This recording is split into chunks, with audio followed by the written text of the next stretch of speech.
ముఖ్యంగా విద్యార్థులు చెప్తున్నా, నాకు అధ్యాపకుల మీద నాకు చాలా గౌరవం. నాకు చాలా చాలా గౌరవం అధ్యాపకుల మీద. మీరు ఊహించుకోండి, మీ అమ్మా నాన్న ఇంట్లో ఉన్న 2-3 బిడ్డల్ని రోజు చూసుకోవాలంటేనే ఎంత కష్టపడతారు. అలాంటిది పాప అధ్యాపకులు ఒక్కొక్క సెక్షన్కి 30 మంది విద్యార్థులు, 40 మంది విద్యార్థులు, 20 మంది అందరినీ కూర్చొని ఎంత ఒత్తిడి తీసుకుంటారు అధ్యాపకులు. అందుకని అధ్యాపకులకి మనం చాలా సహకరించాలి. చాలా కష్టం అధ్యాపక వృద్ధి. ఈ దేశం బాగుండాలి అంటే కాంట్రాక్టర్లు కాదు మనం పెట్టాల్సింది డబ్బులు, అధ్యాపకుల మీద పెట్టుబడి పెట్టాలి. అధ్యాపకులను గనక నిజంగా గనక బడ్జెట్ పెంచితే, అధ్యాపకుల మీద కనుక పెట్టుబడి పెడితే, వాళ్ళ కనుక నిజంగా విలువలతో ఉన్న అధ్యాపకుల్ని బయటికి తీసుకెళ్తే ఈ దేశం చాలా అత్యంత అద్భుతంగా ఉంటుంది. అందుకని అధ్యాపక వృత్తి హయ్యెస్ట్ పెయిడ్ జాబ్ అవ్వాలని నా కోరిక. ఆ రోజు జరుగుద్దా నాకు తెలియదు, కానీ నా ప్రయత్నం నాకు చేస్తాను. ఎందుకంటే నాకు చిన్నప్పుడు టీచర్స్ నాకు నేర్పించిన పాఠాలే. ఒక టీచర్ నాకు దేశభక్తి గురించి చెప్తే, ఇంకో టీచర్ నాకు సైన్స్ గురించి చెప్పారు. ఒక్కొక్క టీచర్ సరిగ్గా ఉంటే మనకి ఆ సబ్జెక్ట్ మీద ప్రేమ వచ్చేస్తుంది. సో టీచర్స్ కూడా నా విన్నపం, నాకు తెలుసు మీకు ఎంత కష్టాలు ఉంటాయో. మీరు నలిగిపోతూ ఉంటారు, పిల్లల్ని చెప్పి అలిసిపోయి ఈ పిల్లల్ని కూర్చోబెట్టినప్పుడు 5 మంది లెగుస్తూ ఉంటారు, మీరు అలిసిపోతారు. పోషకాహారం మీకు కూడా కావాలి. నిజంగా నాకు అదే అనిపిస్తుంది. ఎందుకంటే అలిసి నేను సభల్లో మాట్లాడుతూ గొంతు అవిసిపోతూ ఉంటుంది నాకు. సో పోషకాహారం పిల్లలకే కాదు, మీకు కూడా కావాలి. మీకు కూడా వైటమిన్ డెఫిషియన్సీ ఉందా, మీకు కూడా ఒకసారి వైటమిన్ డెఫిషియన్సీ ఉంటే విసుగు వచ్చేస్తుంది. సో అది కూడా చూడాలని నేను కోరుకుంటా ఉన్నాను. Highest paid job should be for teachers.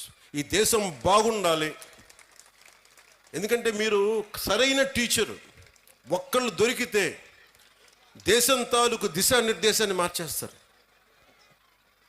నాకు ఒకే ఒక టీచర్ చెప్పాడు, ఇప్పుడు 9th-లోనో 10th-లోనో నాకు తెలుగు పాఠం చెప్పాడు. ఆ తెలుగు పాఠం ఒకటి దేశభక్తి గురించి చెప్పాడు, చంద్రశేఖర్ ఆజాద్ గురించి చెప్పాడు, భగత్ సింగ్ గురించి చెప్పాడు. నాకు దేశానికి ఏదైనా చెయ్యాలని ప్రేరణ కలిగింది ఒక 9th-లో 10th-లో ఇచ్చిన ఒక టీచర్. అలాగే ఎప్పుడో 6వ తరగతిలో 8వ తరగతిలో ఒక మెడ్రాస్లో చదువుకుంటా ఉంటే చెన్నైలో ఒక టీచర్ చెప్పింది, ఎదుటివాడి కష్టాన్ని దోచేయకు అని ఒక పాఠం. అది డైరెక్ట్గా ఉండదు, కానీ గుర్రం జాషువా గారు రాసింది ఫిరదౌసి పాఠం చెప్పాడు నాకు.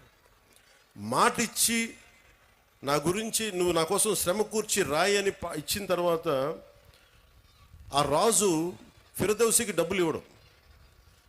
నాకు రక్తాన్ని కరిగించి రాశాను, నాకు ఇంటే ఆ మాట అన్నందుకు ఆయన మీద చంపేయడానికి రాజు పెడతాడు. ఆయన తప్పించుకొని తిరుగుతాడు. నాకు ఆ పాఠం నాకు నేర్పించింది ఏంటంటే, ఒకటి గుర్రం జాషువా గారి గొప్పతనం, 2 ఎదుటివాడి కష్టాన్ని మనం దొయ్యకూడదని. సో ఒక్కొక్క టీచర్ చాలా అద్భుతమైన పాఠాలు చెప్తారు. మీ హీరోస్ కూడా సినిమాల్లోనే చూసుకోకండి హీరోలని. నేను సినిమా హీరోగాని చెప్తున్నాను. హీరోలు మీకు ఎలా ఉంటారంటే, మీకున్న అధ్యాపకులు ఉండొచ్చు. ఒక టీచర్ ఇక్కడ పొద్దున్నే ఆవిడ పేరు మర్చిపోయాను నేను, బ్రాంజ్ మెడల్కి రెజ్లింగ్కి ఒక వ్యాయామం ఒక పీటీ టీచరు మీ విద్యార్థులను తయారు చేశారు. ఆవిడ వాళ్ళు వెళ్ళి బ్రాంజ్ మెడల్ కొట్టుకొచ్చారు. And she a hero for me. హీరోలు అంటే మీరు కేవలం సినిమాల్లో మీరే కదా madam, you are a hero. హీరోలు అంటే ఎంతసేపు సినిమాలో ఉండాలనుకోకండి. మామూలు కనిపిస్తారు, నల్లని హ్యాండ్ బ్యాగ్ పెట్టుకొని నవ్వుతా. పొద్దున్న లేచినప్పటి నుంచి వాళ్ళ బిడ్డలు బాగుండాలి, నాకు వాళ్ళు హీరోలు. నాకు వెంకటరామయ్య గారు మాస్టర్ ఒక ఆయన ఉండేవాడు. ఆయన నాకు చిన్నప్పుడు చెప్పిన పాఠాలు, వేమన శతకాలు గుర్తుండిపోయినాయి. నాకు ఆయన హీరో, నాకు ఆ టీచర్.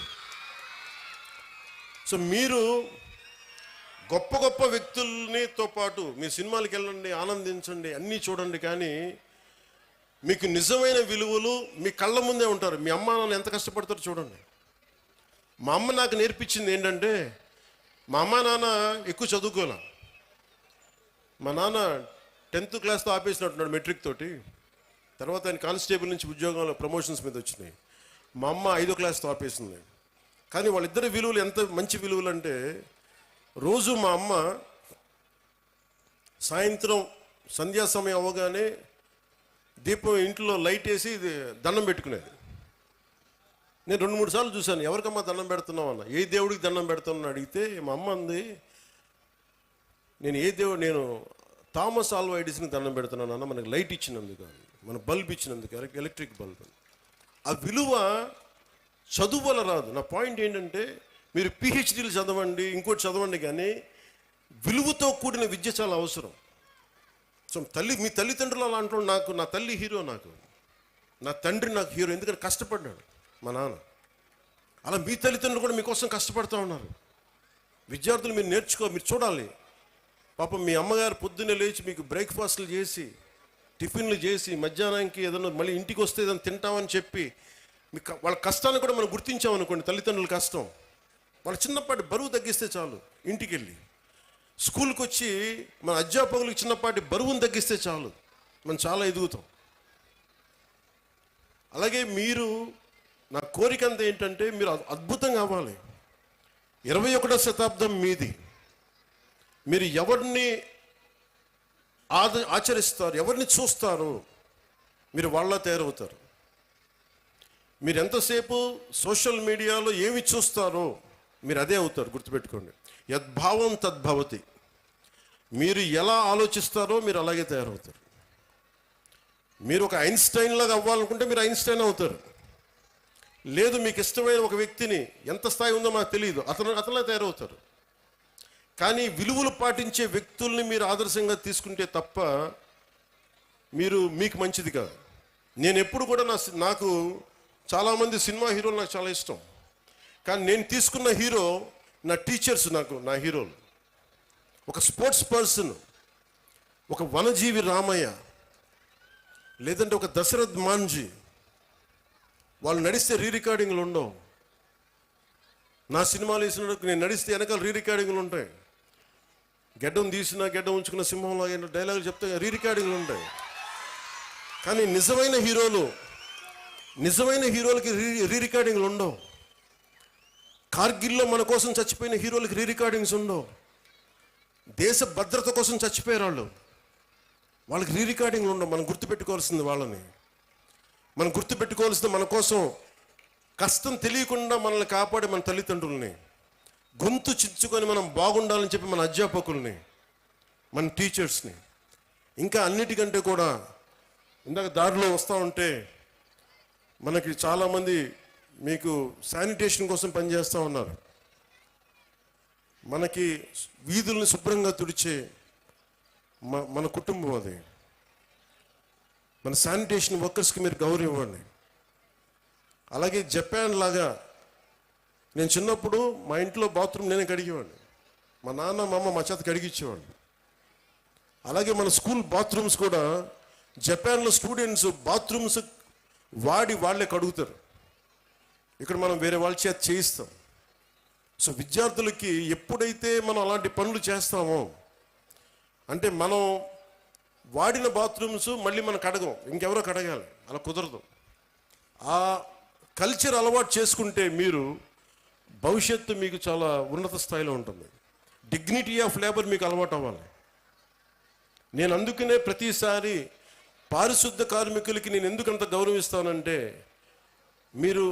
నాకు నిజంగా వాళ్ళ భవిష్యత్తు బాగుండాలని కోరుకుంటూ ఉంటాం. సో మీకు పనిచేసే టీచర్స్కి కానీ, వాచ్ సెక్యూరిటీ పీపుల్కి కానీ, శానిటేషన్ వర్కర్స్ కానీ, మీరు ఒక్కొక్కసారి చిన్న థ్యాంక్స్ చెప్పండి. విద్యార్థులకు చెప్తున్నాను, మీరు మా కోసం ఇంత చేస్తున్నారు, చిన్న థ్యాంక్స్ చెప్పండి. వాళ్ళ బిడ్డలు బాగున్నారు లేదని అడగండి. చాలా గొప్పగా ఉంటుంది.